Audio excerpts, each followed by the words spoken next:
Hello everyone, welcome to my channel. I hope everyone is having a wonderful day. Before starting the video, please go ahead and hit the subscribe button and give this video a like up. All products and services featured are independently chosen by editors. However, soaps.com may receive a commission on orders placed through its retail links, and the retailer may receive certain auditable data for accounting purposes. In the PCPD interrogation room, Jason realizes Sonny didn't answer that call, so he asks Anna who did. Anna clams up and says he's free to go. Jason says he's trusted her with everything, so trust him. Anna admits it was Valentin as she wipes away tears. She says as she told him before that it was Valentin who brought the offer to Sonny in the first place from Pikeman, but she thought he was a go-between. However, when she heard his voice, it all hit her. This is a tried and true WSP tactic, and Valentin's taking advantage of the tension between him and Sonny and hiring hitmen with whom Sonny has worked with in the past. Anna asks Jason if he thought Sonny may have put the hit out. He says he did for a second, but Sonny is innocent. Anna says Sonny is not innocent by a long shot, and he's still protecting him. Jason points out that she wanted to cover for Valentin, and he needs to know why Valentin wants him dead. Anna reminds Jason that he infiltrated Pikeman and knows too much. So as this hit appears to have come from Sonny, that takes out Sonny, which paves the way for Pikeman to do whatever they want in Port Charles. She says this is classic Valentin, and he and Brennan were already very close to begin with. When she mentioned their friendship to Valentin, he claimed they barely knew one another. She realizes Valentin is now running Pikeman with Brennan in prison. Jason thanks her for giving him what he needed. Jason says that he can give Kate's the head of Pikeman and get his life back. Anna says she can't let him do that. She says she didn't record the conversation, so they have no proof. She argues Valentin will outmaneuver Kate's easily if Kate's goes after him, and that the FBI will never let Jason go. Jason says he'll get the evidence they need from Valentin then. She asks how he's going to get the evidence. Jason explains he's going to search his house, but Anna says his security will shoot him, and Valentin will know his cover is blown. Jason reminds her he's good at this, but she says he's not as good as the WSP-trained Valentin. Tennis star Serena Williams hints she will retire after 2022 US Open. Anna has another strategy and she'll get the evidence. She notes she doesn't even have to break in, as Valentin will invite her in. Jason asks if she doesn't think Valentin suspects her. Anna knows he does, but he also loves her and she can get the evidence. However, she'll need time. Jason argues he can't keep waiting. It's been 2 years for him as is. Anna again says the only way to take Valentin down is for her to do it. He asks if it's too personal for her. She says she can do this, but she needs backup, and that needs it to be him. He agrees to do it her way. Drew stops by Carly's place and she asks what is up. He says he's thinking of running for public office. She asks if this is a joke. If so, she doesn't get it. He says he's thinking of running for Congress. She's shocked and asks why. He tells her that their congressman is not seeking re-election and wants to endorse him for his seat. She asks how he even knows the congressman. He explains Nina introduced them, and he was friends with Nina's father. He tagged along with Nina when she met with him to pitch an urban renewal project. Drew says he signed on and then suggested he run for his seat. Carly asks if he is here for her to talk him into it or out of this. He says he knows if he signs on for this, the first thing that will come up is Carly says his stint in Pentonville. Drew says her name will come up too, so how does she feel about that? He says she'll have people banging on her doors.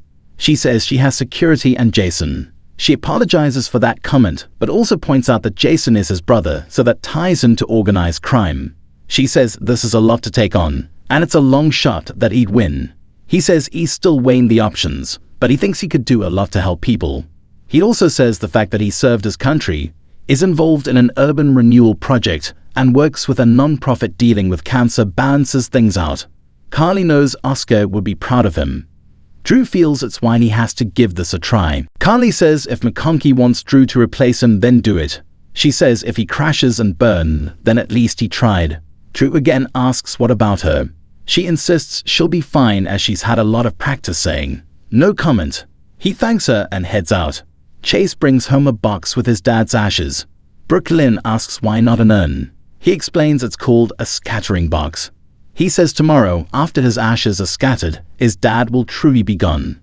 They sit down, and Chase knows a burial is permanent and would give him a spot to visit, but this feels like he's throwing him away.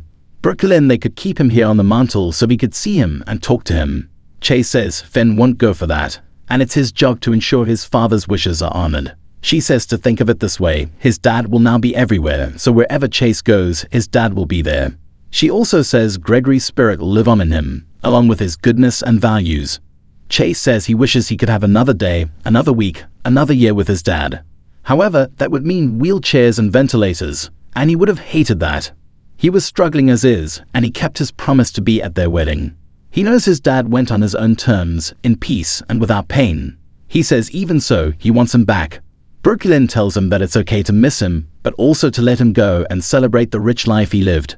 Chase knows his dad made the most of every single day he had after finding out his diagnosis. He says he didn't lose his battle with ALS, instead he won it. He must follow in his footsteps, pursue joy, and not waste happiness. It's the best way to honor his dad, she agrees. She says he's a wonderful man, and he inherited the best parts of his father. Chase notes he may have also inherited a predisposition to ALS. Brooklyn says if that happens, it happens, but Chase insists he doesn't want her to have to take care of him. She tells him the chances are less than 10%, which could be the same statistics as randomly getting it. She says heck, she could be the one to get it. He tells her not to say that as he couldn't bear it. She asks if he'd stand by her, and he reminds her, in sickness and in health. She says they are in this for the long haul. Whatever happens, they stick together. He agrees and they kiss. Liz stops by Finn's place with butterscotch brownies that Aiden made, as they are Violet's favorite. He hoped they would help a little and knows tomorrow will be a hard day. She looks around and Finn says he hasn't been drinking if that's what she's looking for. She says that isn't what she was looking for, but she is here to check in with him and to support him because she loves him. They sit down and Finn wishes he could undo what he said to her, but he can't. All he can do is keep getting better and move forward. He explains he's going to 2 meetings a day and he isn't going to drink again. However, he isn't an alcoholic, he was addicted to the drugs that kept him alive while searching for a cure to Blackwoods. Once he got clean, he decided not to drink out of caution. Finn says alcohol was never really the problem. Liz says it's her understanding that AA focuses on the methods of staying sober and not sipping, not what the actual problem was. He agrees, and he only drank after finding his dad, but has no desire to drink again. Finn swears he won't take the risk of drinking again. Liz looks around and says it really does feel empty without his dad, and she offers to keep him company. He thanks her but says he needs more time alone. She understands and hugs him. They share a kiss as well. She says she should go home, and he asks her to thank Aiden for the brownies. She will and says she'll see him tomorrow. She leaves and Finn is in tears. Finn grabs his father's cane and begins to sob uncontrollably. At the warehouse, Kate barges in and confronts Sonny. He says he has a few questions about the attempted murder of Jason Morgan. Kate says his men made a real mess of things. He laughs that Jason walked away, so Sonny needs to hire better guys. Diane calls that slander, and she will not let Sonny answer any more of his questions. Kate is glad to hear her say that, as he can arrest Sonny and question him at the PCP. Diane asks on what grounds. He says for the attempted murder of Jason. Diane suggests the ones who tried to kill Jason should be arrested. Kate reveals they've identified one of the hitmen as someone connected to an organization that Sonny has done business with in the past. Diane points out he forgot to use the word allegedly, and this is flimsy evidence at best.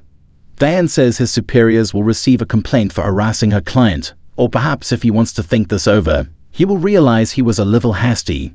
Kate says they can wait until the rest of the evidence comes in. He turns to leave and Sonny gloats, "Bye, Jagger."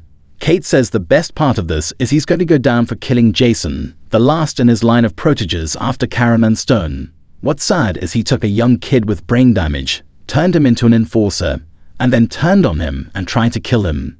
He smiles and says he'll love seeing him behind bars once and for all. After Kate leaves, Diane asks if Sonny really had nothing to do with this. Sonny says he had nothing to do with this. Did she think he did? Diane admits she did, and she's not alone. Sonny stops by Carly's and has something to tell her face to face. He swears he had nothing to do with what happened tonight. He relays what happened to Jason, which he learned about from Brick, and swears it wasn't him. He says Kate thinks he ordered the hit, and even his own lawyer doesn't believe in him, but he's telling her that it wasn't him. Carly says she believes him. He says to tell Jason that he's still angry and wants Jason out of the biz, but he didn't try and kill him. Carly says to tell Jason himself. She says deep down he knows Jason isn't his enemy. Otherwise, why else would he be here? She says if he really believed Jason turned against him, he wouldn't give a damn if Jason thinks he tried to kill him. Sonny rants that Jason is an FBI informant. In his world, that means you have no code or honor, and he wants nothing to do with him. He storms out.